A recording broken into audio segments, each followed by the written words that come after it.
Ves čas smo se ozirali, s čim se začnemo ukvarjati, da bi bili tukaj koristni tudi domačinom. Tistim, da bi pripeljali na podeželje znanja, ki so pomembne za dobro preživetje.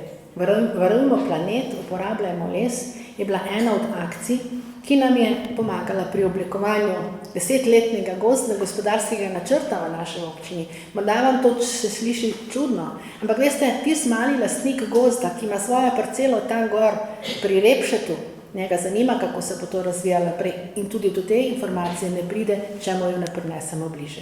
Evropski teden gozdov, že ustaljena praksa, obiski takšnih in drugačnih delegacij in oglarjenje. Oglarjenje je naša kulturna identiteta, ena posebna zgodba, na osnovi katere smo spletali različne vezi.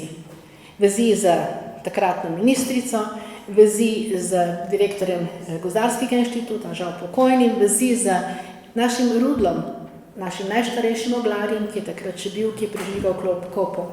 Veste, kako je pomenilo tem našem Egidiju, ki je pri nas najstarejši oglar v našem koncu, da mu je pritikala ena pozornost, da je lahko stisnil roko ministrici in ji dal izročil hlebec kruha. To je tisto, kar gradi odnose, to je tisto, kar težko meriš, ampak to je tisto, kar dviguje socialni kapital, o katerem radi govorimo.